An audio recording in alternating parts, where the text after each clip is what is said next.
அஸ்ட்ரோசைன் channel வாயிலாக உலகெங்கும் வாழ்ந்து கொண்டிருக்கக்கூடிய சகோதர சகோதரிகளுக்கு அன்பார்ந்த வணக்கங்கள் மற்றும் வாழ்த்துக்கள். இன்றைய பதிவு 2026 ஆனி மாத ராசி பலன்கள்.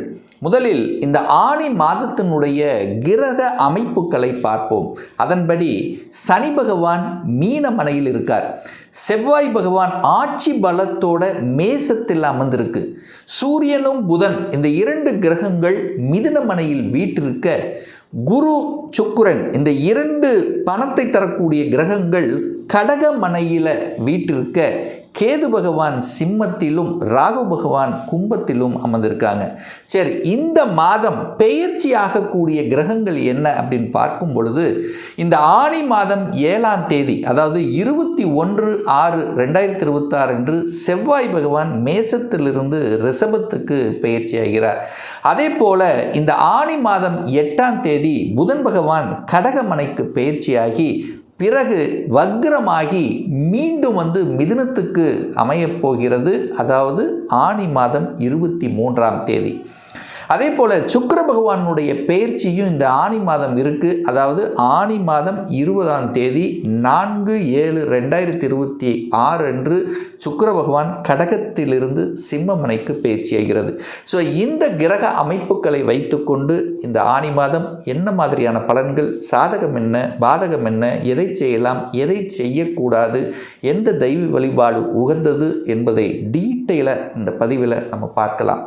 இந்த பதிவை முழுவதுமாக பாருங்கள், ஸ்கிப் பண்ணாதீங்க. கண்டிப்பாக ஏதாவது ஒரு விதத்தில் உங்களுக்கு யூஸ்ஃபுல்லாக இருக்குங்கிறதுல எந்தவித மாற்று கருத்தும் கிடையாது. துலாம் ராசி அன்பர்களே, ஆனி மாதம் எப்படி இருக்க போகுது அப்படின்னு பார்க்கும் பொழுது, உங்கள் ராசிநாதன் என்று சொல்லக்கூடிய சுக்கிர பகவான் 10ஆம் இடம் என்று சொல்லக்கூடிய தொழில் ஸ்தானத்தில் போய் உட்கார்ந்துருக்கார். அப்போ நீங்கள் போய் 10ஆம் இடத்துல உட்கார்ந்துருக்கீங்க. அப்போ தொழில் ரீதியில் உங்களுடைய சிந்தனைகள், உங்களுடைய எண்ணங்கள், உங்களுடைய செயலாக்கம் அப்படிங்கிறது கண்டிப்பாக இருக்கும். ஏதாவது ஒரு சேஞ்சஸ் பண்ணணுங்கிற எண்ண உணர்வுகளை கண்டிப்பாக கொடுக்கும். அது குருவோடு சேர்ந்திருக்கார். அங்கே 10ஆம் இடத்தில் குரு உட்கார்ந்துருக்கார். 6ஆம் அதிபதியாகி 10ஆம் இடத்தில் உட்கார்ந்திருக்கார். உங்க ராசிநாதனோட சேர்ந்திருக்கார். அப்போ வேலை மாற்றம், உத்தியோக மாற்றம், ஊர் மாற்றம், இடம் மாற்றம் என்கின்ற மாற்றத்தில் சிந்தித்து கொண்டிருக்கக்கூடிய இந்த துலாம் ராசி என்பவர்களுக்கு அது சக்சஸ் கொடுக்கக்கூடிய ஒரு நல்ல மாதமாகவே உங்களுக்கு அமையப்பெறுகிறது. அது குருவோடு சேர்ந்திருக்கிறதுனால பெரிய மனிதர்களின் தொடர்புகள் என்பது கண்டிப்பாக உண்டு. அதே சமயத்தில் 6ஆம் அதிபதியோடு சேர்ந்திருக்கின்ற காரணத்தால் கண்டிப்பாக எங்கே கேட்டாலும் கடன் கிடைக்கும். கடன் கிடைக்காமல் இருக்காது. அதாவது வளர்ச்சிக்கு கடன் அப்படிங்கிறது கண்டிப்பாக உண்டு. ஆனால் கடன் தன்னுடைய கெப்பாசிட்டிக்கு மேலே போகக்கூடாது என்பதையும் ஆழமாக மனதில் பதிய வைத்து கொள்ள வேண்டும். ஏன்னா அதே சுக்கிரன் தான், உங்கள் ராசிநாதனான சுக்கிரன் தான் 8ஆம் அதிபதியாக வருவார். அப்போது சுக்கிரன் 8ஆம் அதிபதியாகி குரு 6ஆம் அதிபதியாகும் போது 6-8 சேரும்போது கடனை அதிகரித்து விடும் அப்படிங்கிறது அமைப்பு. அப்போ கடன் தன்னுடைய கெப்பாசிட்டிக்கு மேலே போகக்கூடாதுங்கிறத ஆழமாக மனதில் பதிய வைத்து கொள்ளுங்கள். சரி, குடும்பம், தனம், வாக்கு சார்ந்த விஷயங்கள் எப்படி இருக்கும்னா, கண்டிப்பாக குடும்பம் சார்ந்த விஷயத்தில் பிரச்சனையை கொடுத்து கொண்டிருந்த இந்த துலாமுக்கு இப்போ அந்த பிரச்சனையிலிருந்து விடுதலை பெறுவதற்குண்டான சந்தர்ப்ப சூழ்நிலைகளை உருவாக்கும். ஏன்னா இப்போ குரு 10ல் உட்காந்துட்டாரா, அந்த குரு பகவான் 2ஆம் இடத்தை பார்க்குறார்.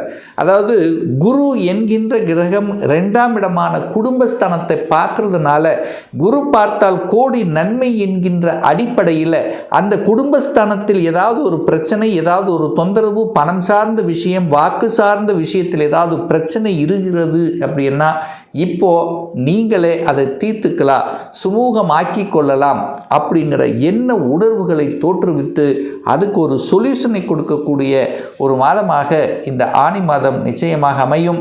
என தன காரக கிரகமான குரு பகவான் தனஸ்தானத்தை பார்க்கக்கூடிய அமைப்பு. அதாவது ஒரு பொருளாதாரத்தை கொடுக்கக்கூடிய ஒரு கிரகம் அப்படின்னா அது குரு. அது உச்சமாக உட்கார்ந்திருக்கார். உச்சமாகி உங்களுடைய தனஸ்தானத்தை பார்க்கிறார். அப்போ கண்டிப்பாக உங்களுக்கு பொருளாதார மாற்றங்கள், பொருளாதார ஏற்றத்தை தரக்கூடிய அமைப்பு, அல்லது ஏதோ ஒரு இடத்துல பணம் லாக் ஆகியிருக்குன்னா அந்த பணம் உங்களுக்கு ரிலீஸ் ஆவதற்கான வாய்ப்புகள், சந்தர்ப்பங்கள் பேச்சு சார்ந்த விஷயங்கள், பெரிய மனிதருக்கு உண்டான அந்த பேச்சு, அதாவது எந்த இடத்தில் எதை பேசணும் எதை செய்யணும் என்கின்ற அறிவாற்ற சிந்தனைகள் கண்டிப்பாக உண்டு.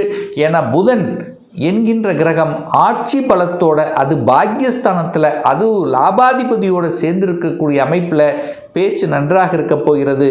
பேச்சை வைத்து பிழைக்கக்கூடிய துறையில் இருக்கின்றவர்களுக்கு தன லாபம் என்பது கண்டிப்பாக உண்டு. 3ஆம் அதிபதி முயற்சி ஸ்தானத்தின் அதிபதி, தைரிய வீரியத்தை கொடுக்கக்கூடிய ஒரு கிரகம் அப்படின்னா இந்த துலாம் ராசி என்பவர்களுக்கு 3ஆம் அதிபதியான குரு பகவான் தான். அந்த குரு பகவான் உச்ச பலத்தோட வலிமையாக இருக்கார். அப்போ தைரியத்தோட எதையும் செய்யலாம், எதையும் பண்ணலாம், எதையும் சாதிக்கலாம் என்கின்ற எண்ண உணர்வுகளை கொடுக்கும். ஸோ அந்த 3ஆம் இடம் தான் ஒருத்தருக்கு கீர்த்தியை கொடுக்கக்கூடிய இடம். அந்த கீர்த்தியை கொடுக்கக்கூடிய அந்த கிரகம் உச்சமாக இருக்கு. அப்போ புகழையும் கீர்த்தியையும் கொடுக்கக்கூடிய அமைப்பில் தான் இந்த மாதம் இருக்கிறது. அப்போது ஒரு சிலர் உங்களுக்கு பாராட்டக்கூடிய அமைப்புங்கிறது உண்டு. சிறுதூர பிரயாணங்கள் தொழில் ரீதியாக, ஏன்னா 3ஆம் அதிபதி 10ல் இருக்கிறதுனால தொழில் ரீதியாக சில, அதாவது ஒரு டிராவல் பண்ணக்கூடிய அமைப்புகள் சந்தர்ப்பங்கள் உண்டு. விற்பனை சார்ந்த விஷயத்திலும் சக்சஸை கொடுக்கக்கூடிய அமைப்பு, புதிய ஒப்பந்தங்கள் கிடைக்கக்கூடிய வாய்ப்புகள் சந்தர்ப்பங்கள், அல்லது ரிஜிஸ்ட்ரேஷன் பண்ணக்கூடிய சந்தர்ப்ப சூழ்நிலைகளை நிச்சயமாக இந்த துலாம் ராசி என்பவர்களுக்கு ஏற்படுத்தும். சார் என்ன சார் ரிஜிஸ்ட்ரேஷன் பண்ணலாம்? 4ஆம் இடம் பாருங்கள். 4ஆம் இடம் என்பது வீட்டை குறிக்கக்கூடிய, இடத்தை குறிக்கக்கூடிய, நிலத்தை குறிக்கக்கூடிய, வண்டி வாகனத்தை குறிக்கக்கூடிய இடம் அந்த 4ஆம் இடம். அந்த 4ஆம் இடத்தை குரு என்கின்ற ஒரு சுபகிரகம் பார்வை செய்கிறது. அங்கே சுக்கிரனும் பார்க்குறார். அப்போ நீங்கள் சுக்கிரனுங்கிறது உங்கள் ராசி அதிபதி 4ஆம் இடத்தை பார்க்குது.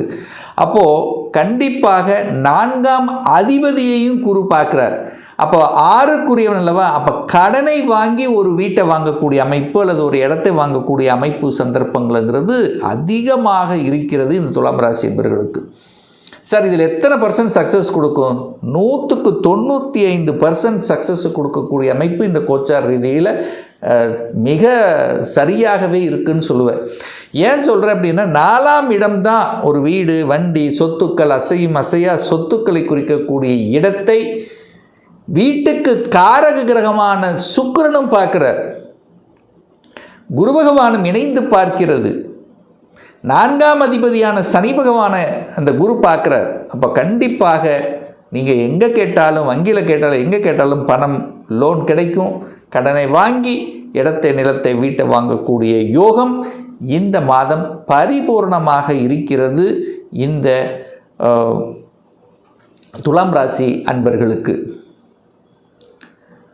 5ஆம் இடத்தில் ராகு பகவான் உட்கார்ந்துருக்கார். சார் ஏதாவது பண்ணிருமா, கெடுதல் செஞ்சிருமா? கிடையாது. ராகுன்னா பாம்பு, ஒரு இடத்த விட்டு நகர்த்தும். அப்போ உங்கள் குழந்தைகளை உங்கள் ஊரை விட்டு வெளியே நகர்த்தக்கூடிய சந்தர்ப்பங்கள் உண்டு. சரி, எங்கே நகருவாங்க? ஒன்று படிப்புக்காக உங்கள் ஊரை விட்டு வெளியே நகருவாங்க. அதுவும் அதாவது ஒரு டிஸ்ட்ரிக்ட் டு டிஸ்ட்ரிக்டாக இருக்கலாம், அல்லது வேறு ஸ்டேட் விட்டு ஸ்டேட் மாறக்கூடிய அமைப்பு, அல்லது ஒரு சிலருக்கு வெளிநாட்டு சென்று படிக்கக்கூடிய யோகமும் உண்டு. ஏன்னா ராகுன்னா பாம்பு ஒரு இடத்துல நிற்காது, அங்கங்கே ஓடும். அந்த மாதிரி வெளிநாட்டுக்கு காரக கிரகமான அந்த ராகு பகவான் 5ஆம் இடமான குழந்தை ஸ்தானத்தில் உட்கார்ந்துருக்கிறதுனால குழந்தைகள் படிப்புக்காக வெளியூர், வெளிமாநிலம் செலுத்தக்கூடிய அமைப்பு இந்த மாதம் பரிபூர்ணமாக உண்டு. 6ஆம் அதிபதி 6ஆம் இடத்தை பார்க்கிறார். குரு பகவான் தன் வீட்டை பார்க்கிறார். 6ஆம் இடத்தில் என்ன இருக்கு? வேலை உண்டு. வேலை இல்லாத இந்த துலாம் ராசி என்பவர்களுக்கு கண்டிப்பாக இந்த மாதம் வேலை வாங்கி கொடுத்துவிடும். நீங்கள் என்ன படிப்பு படித்திருக்கிறீர்களோ, உங்களுடைய ஸ்டேட்டஸ் என்னவோ அதற்கு தகுந்த மாதிரி வேலை கிடைப்பதற்கான அமைப்பு பரிபூர்ணமாக உண்டு. 1. 2வது 6ஆம் இடத்தில் கடன் உண்டு. கடனை வாங்கி வீடு, வண்டி, வாகனம், அதாவது சுப விஷயங்கள் செய்வதற்கு, படிப்புக்காக அல்லது தொழிலுக்காக, வேலைக்காக, ஏதாவது ஒரு கல்யாணத்துக்காக, சுப விஷயத்துக்காக கடன் வாங்குவீங்க. ஹெல்த்து கொஞ்சம் அக்கறை எடுக்கணும் அப்படிங்கிற எண்ணங்கள் உங்களுக்கு மனசுலேயே தோணும். நம்ம ஹெல்த்தை கொஞ்சம் பார்க்கணும், ஒரு சரியான ஒரு செக்கப் பண்ணிக்கணும், அல்லது ஏற்கனவே ஹெல்த்தில் ஏதாவது சின்ன சின்ன ட்ரபிள் இருந்திருந்தால் கூட அதை சரி செய்யக்கூடிய அமைப்புகளை கண்டிப்பாக உருவாக்கும். 7ஆம் அதிபதி 7ஆம் இடத்திலேயே ஆட்சி பலத்தோட வலிமையாக உட்கார்ந்துருக்கு. அப்போது 7ஆம் அதிபதியும் 7ஆம் இடம்ன்றது செவ்வாயை குறிக்கக்கூடிய இடம். அந்த அதிபதி ஆட்சி பலத்தோட வலிமையாக இருக்கிறது. அதெல்லாம் நல்லா இருக்குது. ஆனால் இந்த 7ஆம் தேதிக்கு அப்புறம் பார்த்திங்கன்னா ஆனி மாதம் 7ஆம் தேதிக்கு அப்புறம் செவ்வாய் பகவான் 8ல் போய் அமரப் போகிறார். அப்போ குடும்பாதிபதி 8ல், 7க்குரியவன் 8ல். அப்போ சண்டை சச்சரவுக்கு போகக்கூடாது. கணவன் மனைவிக்குள்ள கருத்து வேறுபாடு வராமல் பார்த்துக்கணும். இது அகம் சார்ந்த விஷயத்தில், உணர்வு சார்ந்த விஷயத்தில்.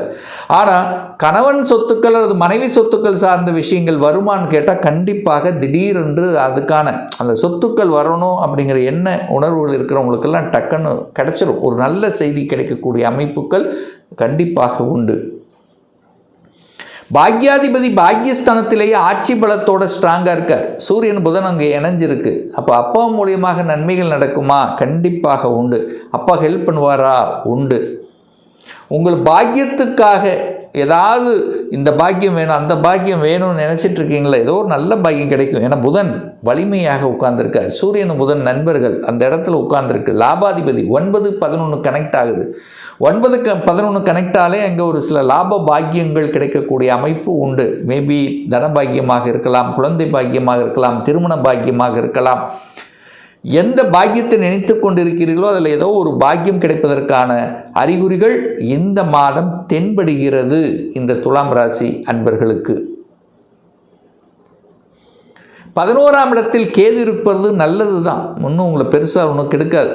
11க்குரியவன் தனக்கு 11ஆம் இடத்தில் இருக்கார். லாபஸ்தானாதிபதி தனக்கு, லாபஸ்தானாதிபதியான சூரியன் தனக்கு 11ஆம் இடத்தில் இருக்கிறதுனால லாபம் சார்ந்த விஷயம் நல்லா இருக்கும். பேச்சு நல்ல இனிமையாக இருக்கும். நடிப்பு சார்ந்த விஷயங்கள் சக்ஸஸாக அமையும். ஏன்னா சுக்கிரன் பார்த்திங்கன்னா உங்கள் ராசி அதிபதியான சுக்கிரன் இந்த ஆனி மாதம் 20ஆம் தேதி சிம்மத்தில் வந்து அமரப் போகிறார். ஸோ உங்களுடைய எண்ண உணர்வுகள் சிந்தனைகள் எல்லாமே தொழிலில் லாபம், வேலையில் லாபம், அந்த லாபம் நோக்கான அந்த எண்ண உணர்வுகள் தான் அதிகமாக இருக்கும். ஸோ ஆக மொத்தம் இந்த மாதம் திடீர் அதிர்ஷ்ட வாய்ப்புகளையும் வீடு, வண்டி, வாகனம், இடம் சார்ந்த விஷயங்கள் இதெல்லாமே சூப்பராக இருக்கும். திருமண விஷயங்கள் நடக்குமா?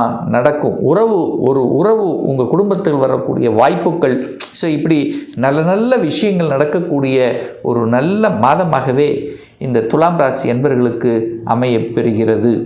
இன்னும் ஒரு துல்லிய பலன், இந்த ராசி நட்சத்திரத்தில் பார்த்தீங்கன்னா பல கோடிக்கணக்கான பேர் இருப்பீங்க. எல்லாரும் ஒரே மாதிரினா கண்டிப்பாக இல்லை. ஒவ்வொருத்தரும் டிஃப்ரெண்ட். ஒவ்வொருத்தருடைய ஜாதக அமைப்புகள், கொடுப்பினைகள் வேறுபடும். இந்த மாத பலனை குறைந்தது ஒரு 3 மாதம் தொடர்ச்சியாக பாருங்கள். சரியாக வரலன்னா கண்டிப்பாக நடக்கக்கூடிய தசாநாதன், புத்திநாதன், அந்தரநாதன், 6, 8, 12ஆம் அதிபதி அல்லது பாவ கிரகங்களுடைய சேர்க்கையில் கண்டிப்பாக இருக்கும். இன்னும் உங்களை பற்றி தெரிஞ்சுக்கணும். இந்த 2026 என்ன மாதிரி இருக்குது, என்ன மாதிரியான தன்மை இருக்கிறது, சொந்த தொழில் செய்வதற்கான கொடுப்பினை இருக்கா, 2026 எப்போ தான் சார் நமக்கு திருமணம் நடக்கும், என்ன கோர்ஸ் எடுத்து படித்தா நம்முடைய ஃப்யூச்சர் நன்றாக இருக்கும், எப்போ குழந்தை பாக்கியம் கிடைக்கும், எப்போ நான் வீடு கட்டுவேன், எப்போ ப்ரமோஷன் கிடைக்கும், இது போன்ற கேள்விகளுக்கு துல்லியமான பதிலை நம்மால் கூற முடியும். ஒரு பர்சனல் கன்சல்டேஷன் எடுத்துக்கணும், ஒரு சுய ஜாதகம் பார்க்கணும் என்று விருப்பப்படக்கூடிய அன்பர்கள் டிஸ்பிளே தெரியக்கூடிய நம்பருக்கு வாட்ஸ்அப் மூலியமாகவோ ஃபோன் கால் மூலியமாகவோ தொடர்பு கொண்டு அப்பாயின்மெண்ட் பெற்றுக்கொண்டு நேரடியாகவோ அல்லது ஆன்லைன் மூலமாகவோ கன்சல்டேஷன் எடுத்துக்கலாம். நம்மளுடைய அலுவலகம் கோயம்புத்தூரில் அமைந்துள்ளது. அதாவது கோயம்புத்தூரிலிருந்து மேட்டுப்பாளையம் செல்லும் வழியில் வெள்ளக்கிணர் பிரிவுக்கு பக்கத்தில், அதாவது அன்னபூர்ணா ஹோட்டலுக்கு அருகாமையில் அமைந்துள்ளது. பிரியர் அப்பாயின்மெண்ட் வாங்கிட்டு நேரடியாக கன்சல்டேஷன் எடுத்துக்கலாம். நிச்சயமாக இந்த பதிவு ஏதாவது ஒரு ரூபத்தில் உங்களுக்கு யூஸ்ஃபுல்லாக இருக்கும். நம்முடைய சேனலை நீங்கள் ஃபஸ்ட்டு டைம் பார்ப்பவர்கள் என்றால் மறக்காமல் சப்ஸ்கிரைப் பண்ணிக்கிங்க. பக்கத்தில் இருக்கக்கூடிய பெல் பட்டன் மற்றும் ஆல் நோட்டிஃபிகேஷனை கிளிக் பண்ணும்போது நான் போடக்கூடிய அடுத்தடுத்த பதிவுகள் உங்களுடைய நோட்டிஃபிகேஷனில் வந்து சேரும். இந்த ராசி நட்சத்திர நேயர்கள் அனைவரும் வாழ்க, வளர்க, வளம் பெறுக என்று எனது வாழ்த்தினை தெரிவித்துக்கொண்டு விடைபெறுகிறேன். நன்றி, வணக்கம், வாழ்த்துக்கள்.